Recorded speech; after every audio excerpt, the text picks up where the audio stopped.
All right, so we are going through now the discovery stage of the sales call. This is the meat and bones, y'all. So this is where you're gonna gather all the information that you need that you're gonna be leveraging or may not be leveraging towards the end of the call to put you in the best position possible, and you have other things to reference because you have all the information you need. Now, in the discovery process, this is where a lot of even professionals can trip up, is because you can feel like, oh, I don't need to gather that information from this prospect. I just won't ask that question. You cut a corner, and then before you know it, you don't have the necessary information, and it ends up shooting you in the foot later. You lose the deal because of a limiting belief that never got addressed earlier in the call in this discovery section. So we're gonna go through a handful of elements in the discovery section that you look at in the framework to see the key elements to hit. Something that is really important to do in the discovery process that a lot of people will overlook is gonna be storytelling. And storytelling is gonna be the thing that builds additional trust. And similar to how if you run great marketing or you're with a company that has great marketing, you probably notice they have maybe a case study video known as like a VSL or a webinar. Maybe they have case studies that get sent out or are plastered on the website. These are things that are, social proof, showing you know what you're doing, you've done it before. But what's great about storytelling is it's applying that same concept pre-call, which is building trust and confidence in the prospect to show up to know there's a greater likelihood, this is known as perceived value, that you can deliver what you say you can.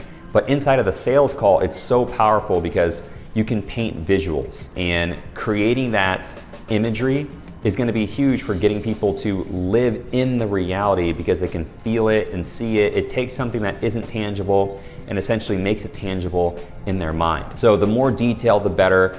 The more that you could tell these stories, whether it's using people's names, using specific descriptions that are in depth, like you're not just saying, oh, there's a house. You're talking about there's a house with a tree in the backyard, it's painted burgundy, like whatever else. We're not gonna get into how to tell stories in this particular training, but I want you to know that the storytelling is gonna be one of the biggest parts to be able to help you build additional trust and lower that barrier of entry to gaining the confidence from the prospect. So let's dive into a role play on the discovery process so you can see me nail all the necessary elements. Those elements are going to be listed on the framework if you want to be able to follow along as we go through these things in this role play. And then after the role play, I'll go through a debrief of why I said things the way I said it so you can get a clear understanding of my tone and cadence, which are nonverbal cues, to work alongside my verbal cues, which is why I said the things I said. So without further ado, let's dive into the role play. See you on the other side. Before we transition into the role play, if you've already found this video helpful, I actually included the sales script to go along with this video in the description below, as well as other helpful resources that you can visit to help you elevate your sales game. All right, let's get into the role play. So, all right, Frank, well, I know, man, that you mentioned like getting leads and filling up the calendar is what attracted you to hopping on the call today. What do you feel like is the biggest challenges holding you up or slowing you down from, resolving that? Yeah, good question. I'll keep it brief, but essentially I used to have a team of 2. They were cold callers.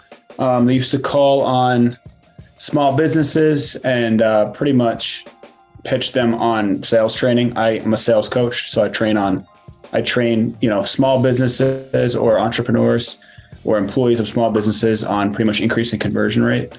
So I used to have a team of 2 cold callers, stopped working per se, or I felt like I was spending money that I wasn't seeing a return on.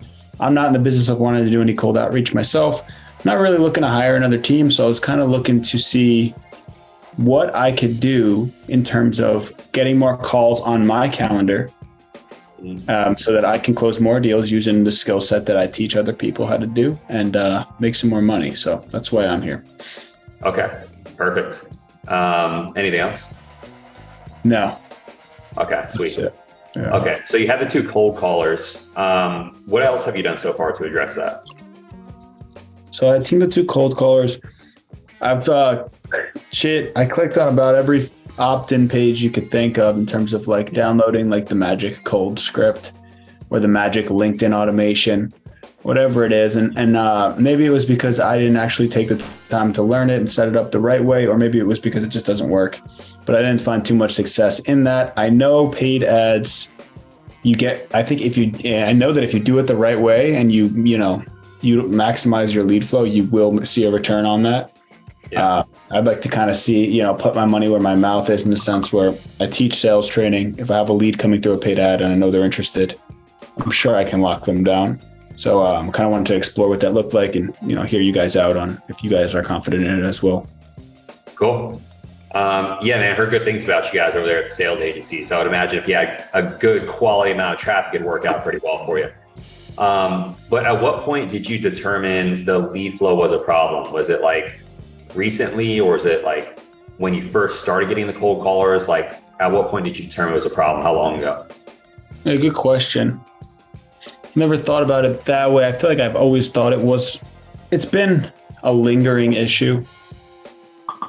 I guess at what point did it become a problem where I wanted to book this call is probably when I sold I did a launch, like an old school Facebook group launch, and I had 20 clients I signed up in 1 month, and they didn't all pay right away, so some of their recurring payments were spread out over the last 4 months, and I'm kind of hitting towards the end of that big influx of clients in terms of revenue, and I realized, like, shit, what am I going to do?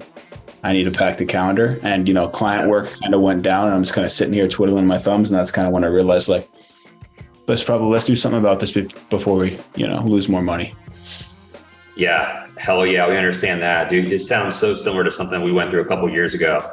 Like, we were going through this whole process trying to figure out how to, like, keep the calendars consistent. We did all the organic, we did cold email, we did VAs going to do cold outreach and all this other stuff. And it just wasn't as consistent. And it really wasn't until we dialed in the paid marketing that we had those consistent calls on the calendar. So, I mean, I see now why you're looking for this route. I've been there. We almost imploded in the process by trying to figure out how to make the damn thing work, because the leads from other traffic sources were just bad. Like, It's like they had no idea why they were there. So once we switched to paid ads with the right type of qualifying on the front, it just worked out better. But can you help me understand a little bit better for you, like what type of impact that's had for you over, that amount of months? You said you were like losing money. Yeah, good question. So last 4 months, did $60K a month. I'm just going to go over the last 4 months. I guess first month of that did about 60,000 revenue, had about 40,000 in recurring. That next month, right? So the next month I did about 45,000. And then from there, the last 2 months, I've done about just 20 to 25,000. And that's a combination of like 1 or 2 new sales from like an inbound messengers referral and some recurring payments.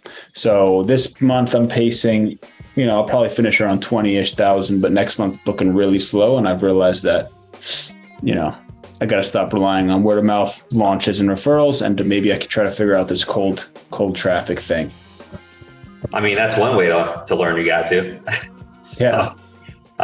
Well, dude, I don't got to tell you something you don't already know. Like, you're obviously on like, downward trajectory. So how long can you sustain this? It's a good question. I guess. I mean, I'm not really spending any money, so I'm not losing money, but, and again, I cut my team, so my expenses are minimal.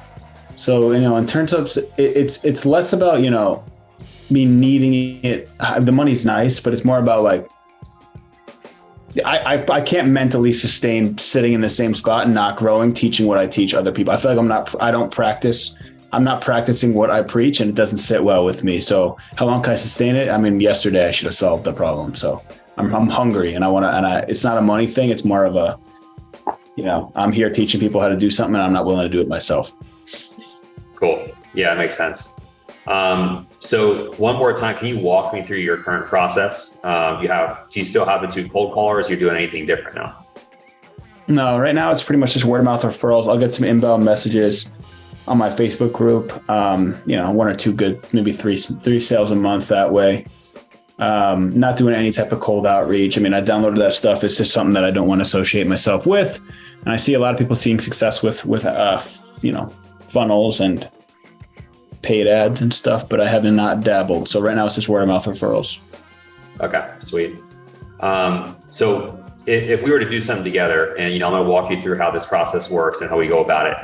But what would you say would be the most ideal outcome for you if we were to completely pack the calendar, everything was full? Like, what does that look like? Yeah, for sure. So I already did the numbers. I was ready for this. What I'm looking for is, what I'm looking for is about 10 to 12 calls a week. Nothing too crazy. I'm willing to do the outbound calls to the leads that come in. If they don't book themselves, that's fine. Again, that's what I teach, right? So 10 to 12 calls a week. And I'd like to see, I saw $7,500 program. So I'd like to see, about a 5X ROAS if it was a paid ad strategy. So, I'm willing to spend money, but I would like to see, a decent return on the investment. I don't mind really what the return is in the beginning, if it takes a month or two to ramp up, but yeah, that's kind of cool. So you said your program $7,500? A program $7,500. Cool. Correct. Okay. And you want 10 to 12 new appointments per week.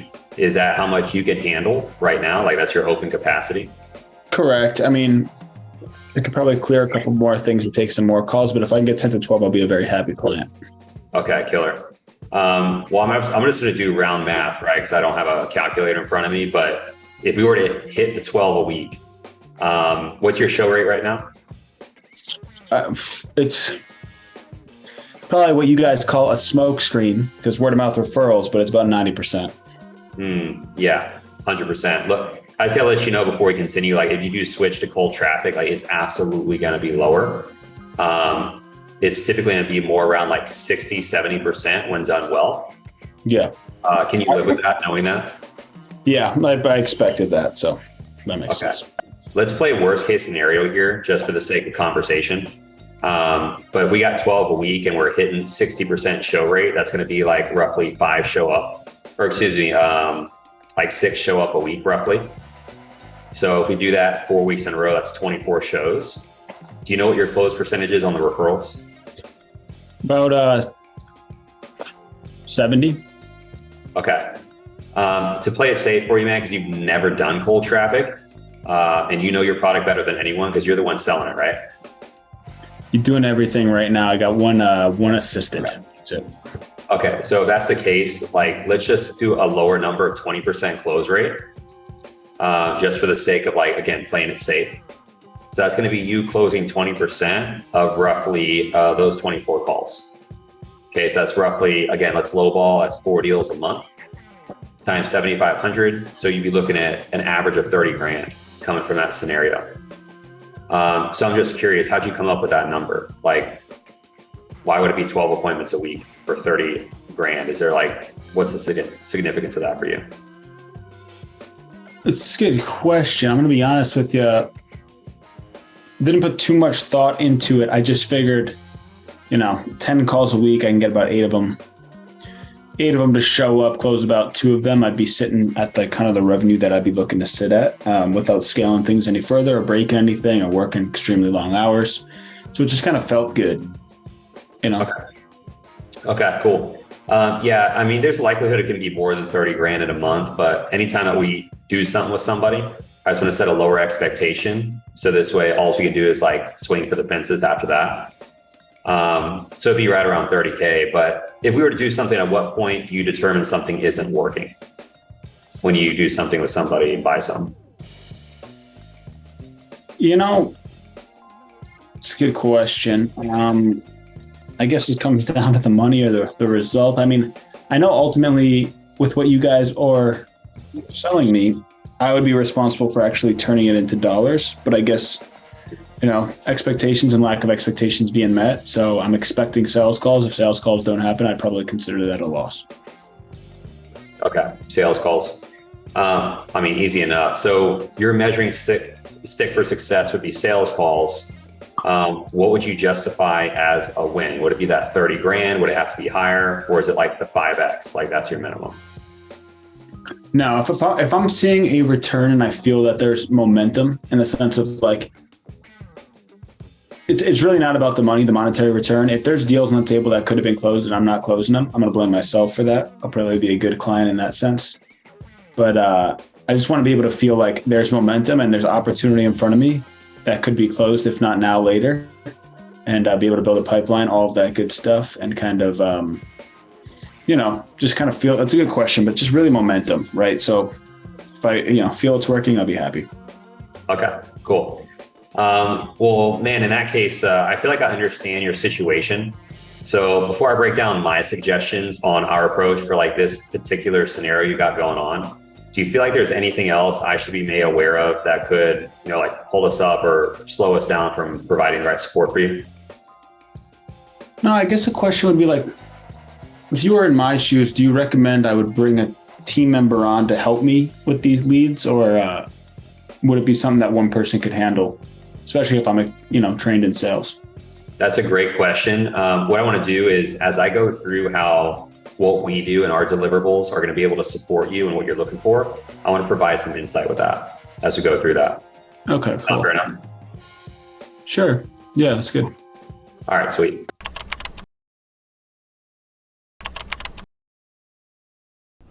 What I could do in terms of getting more calls on my calendar, so that I can close more deals using the skill set that I teach other people how to do, and make some more money. So that's why I'm here. Okay, perfect. Anything else? Boom. So you see, I do it there again. I say anything else after they describe everything to me, because I just want to make sure we get everything out. Because remember, the first thing people say to you typically isn't the thing that is actually causing the problem.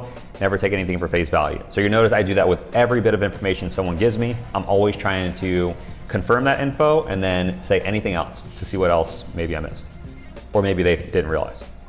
I guess at what point did it become a problem where I wanted to book this call is probably...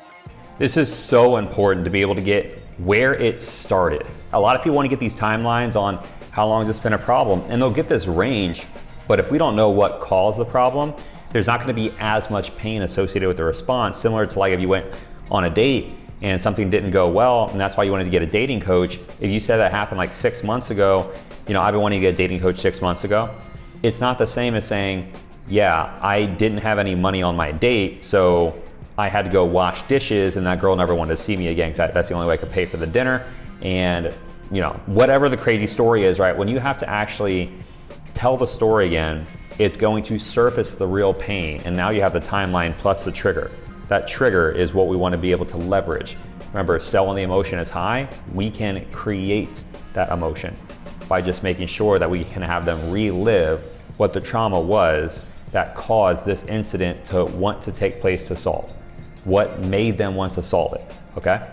Let's keep going. Yeah, hell yeah, we understand that, dude. It sounds so similar to something we went through a couple years ago.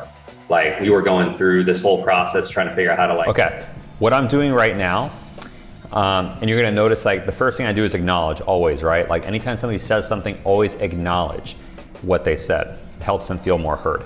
Next, as I go through the discovery process, I wanna tell multiple stories, and 3 different stories I like to tell is an incident with me, something that happened from my personal experience, an incident that I saw happen with a client, and an incident from a third party that I've learned. So you're gonna notice me telling stories throughout the discovery process. Stories being told in the discovery process are very much congruent to the concept of whenever a prospect sees some type of material prior to the sales call, such as like a testimonial page or a video sales letter, like explaining people's successes, screenshots of people's successes, things of that nature. It's like them seeing testimonials, but now you're walking them through the testimonial experience, which is very powerful, and it's only gonna build additional rapport and credibility. So once we switched to paid ads with the right type of qualifying on the front end, just worked out better.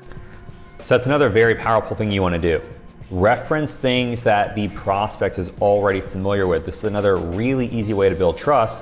You notice where I said like a lot of the leads from other traffic sources were just bad.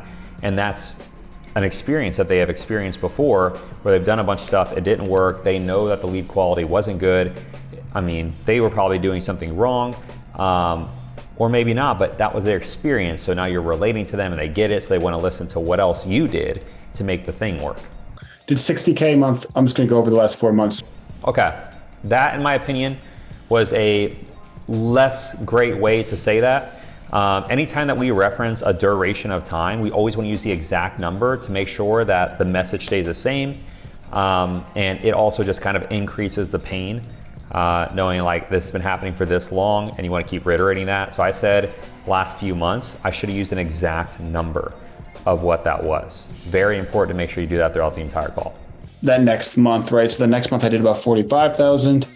And then from there, the last 2 months. Let me just also say this. It's so important how you ask your questions, not just what you say, when you say it, it's how you say it. And it's so important to make sure that you follow a flow, which is in this framework that you're gonna get, but it's also important to make sure it doesn't sound salesy. You'll notice I asked, can you tell me a little bit more? Can you help me better understand what type of impact that's had for you? It's so much better to ask it that way than to say like, so how's that made you feel over the last 3 months with this happening? Like that just feels crazy salesy. Please never ask a question like that. How you ask it has to be new. And this is a new way to approach this conversation, to be able to deep dive or what sales terminology is chunked down. This is a really easy way to do it without feeling salesy. Can you help me better understand the impact that's had for you over the last 3 months? There you go. I can't mentally sustain sitting in the same spot and not growing, teaching what I teach other people. I feel This question is so important because we need to figure out where they are in their buying cycle. If somebody has done nothing to be able to solve a problem, it's a lot harder to get somebody's state of mind to go from 0 to 1, which is taking action, taking risk, than to get someone to go from 1 to 10. People that have already taken action, taken risk, and they either are fed up with their current status or they cannot sustain their current status or the worst situation could happen. That's what we're trying to figure out. paid ads and stuff, but I have not dabbled. So right now it's just word of mouth referrals. Next thing you're gonna notice here is throughout this entire call, I'm very neutral, like my face, the way I sit. It's so important to make sure that you're sitting up when you're on a call and you're looking directly into the camera where they would be looking into. So it's like you're looking at them in the eyes. Like if I were just on the call like this the whole time, it doesn't look interested. Okay, so we need to make sure that we are looking directly into the camera lens at the eye hole. We're talking to the prospect and we're sitting up, we're confident, right? And our presence feels strong and confident, but you stay neutral the whole time. And the only time that you want to add an additional emotion is when you intentionally make your face do something. You don't make it do it by accident. Like if they say something that you don't like and then you look defeated and you showcase that, it's going to put the wall up for the prospect. It's create friction to move the sale forward. So it's very important to stay neutral. I don't mind really what the return is in the beginning, if it takes a month or two to ramp up, but yeah. You notice I let people talk. I want them to be able to get their thoughts out. I want them to feel heard. There's the 80-20 rule. You should be talking as a sales rep 20% of the time. The prospect should be talking 80% of the time. So I like people to talk. I want them to feel like they've gotten it all out of their system. And it's like, hoo-ah, like they feel great afterwards. And they feel really heard, which is usually what most people won't do. Most sales reps will cut them off. They'll start injecting their own words into the sales call, like finishing their sentences, assuming things. And it could be like my grandma. A grandma gave me my best piece of advice where it's like, don't ever assume anything in a sales call. It'll make an ass out of you and me. ASSUME, assume, don't do it, right? So let the prospect talk. It's only gonna benefit you. Just keep going. But if we were to hit the 12 a week, what's your show rate right now? Okay, what I'm about to do right now is so important, and you can do this in every offer, whether it's a tangible, non-tangible product, like life coaching versus like business sale, or like maybe digital marketing or whatever.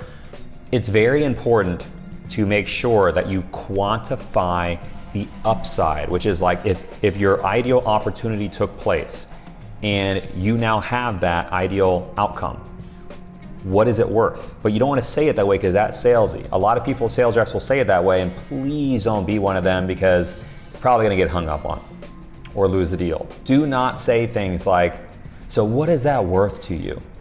What would getting this thing do for you? That's old school, man. It's dead.